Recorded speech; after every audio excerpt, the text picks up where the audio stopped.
Guys,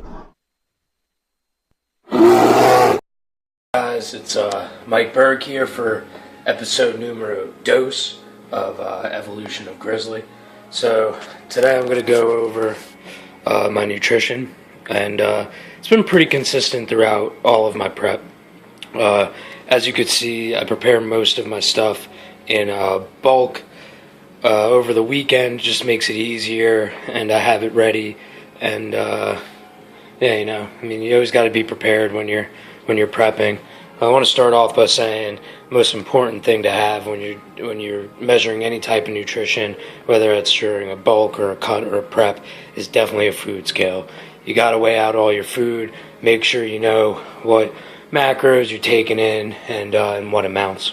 Alright, so first I'm going to start off with what I eat for breakfast. Start off with 14 grams of coconut oil, and coconut oil stands up to higher temperatures a little bit better than extra virgin olive oil. John Meadows is a big proponent of it, and have a lot of respect for him, so made the switch a while back, and I tend to enjoy it. It's a little different taste. 5 eggs in the morning, and 29 grams of creamy rice. I'd use creamy rice. It's just easier on my stomach than wheat is.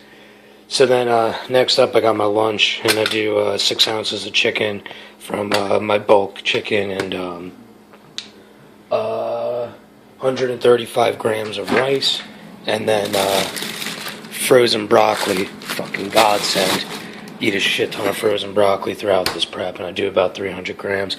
As you can see here, I have all of my weights of food right above my scale, so I never fucking forget it. After that, I got my pre-workout meal, and that's just 4 ounces of chicken and 222 grams of rice again. Now these guacamole cups, I like them because it's a quick way to get fat, and they're pre-measured, and I either eat it with dinner or my lunch, depending on which, if I'm hungry during the day or later at night. Then when I get home from the gym, I like to do 1 serving of Greek non-fat yogurt, plain, and do it with a banana and strawberries to get some fruit in, and also do some rice checks in it for a little bit of texture, get some extra carbs in there, and sweeten it with some stevia in the raw. I'll go over everything over there in a second. And then finally for dinner, I like to change up my carb source, keep myself from getting bored of just eating rice all the time, so I use some sweet potatoes and chicken and broccoli again. And so if you're eating the same thing day in and day out, one thing you want to be able to make sure you're good at is changing up the spices. So these are just a couple of my favorite. Pumpkin pie spice I like to use with the creamy rice or the yogurt. Cinnamon, same thing, and stevia in the raw. Anything that I want sweet, I throw on it. And then paprika and curry are 2 great spices that I use. As you can see, I also have a ton of spices over here. Really helps me switch it up, keep flavors a little different. Big fan of Frank's Red Hot wing sauce and reduced sugar tomato ketchup. Good thing about this is there's only 1 gram of carb per serving compared to all the extra sugar you get in the regular one. So next I'm going to go over the supplements that I take throughout the day. I start off in the morning using glucosamine chondroitin with fish oil and some calcium, and I also take that at night.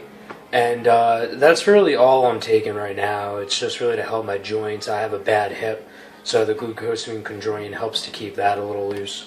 And then pre-workout, I like to do 5 grams of creatine. Any brand is fine. I'm not sponsored by anything you see here, so I whatever creatine's cheapest, I fucking go for.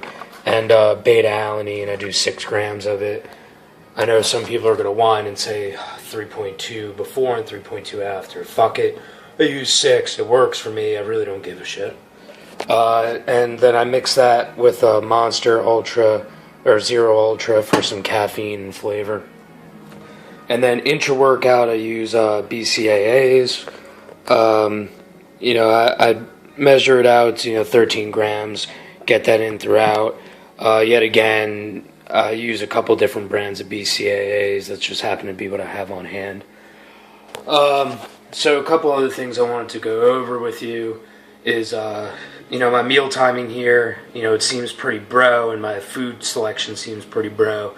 But really all it is I'm in prep. It helps me feel fuller. I could eat 175 grams of sweet potato, and it'll be the same amount of carbs as, one fucking Pop-Tart. And it's like, honestly, which one am I going to choose if I'm only eating 2,400 calories a day? The other thing I want to talk about, meal timing. I know it's, at this point it's beating it to a dead horse. It's pretty inconsequential when you eat your meals. This, like I said, spreading it out kind of helps me just feel full. And, my peri-workout nutrition helps me digest a little bit better.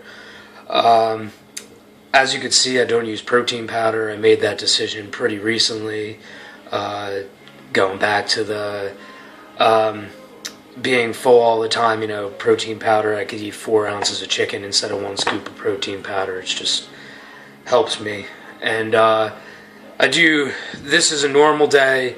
I do 190 grams of protein, 270 grams of carbs, and 60 grams of fat. That's 2,400 calories. On a low day, I go 225 protein, 195 carbs, and 65 fat for 2,300. So it's about 100 calorie difference. Me and RJ will adjust week to week depending on how my weight's dropped. Really we've only been making adjustments for my carbs. And that's really it for nutrition. Pretty straightforward, pretty simple. Like I said, very bro-ish, but hey, fucking works for me.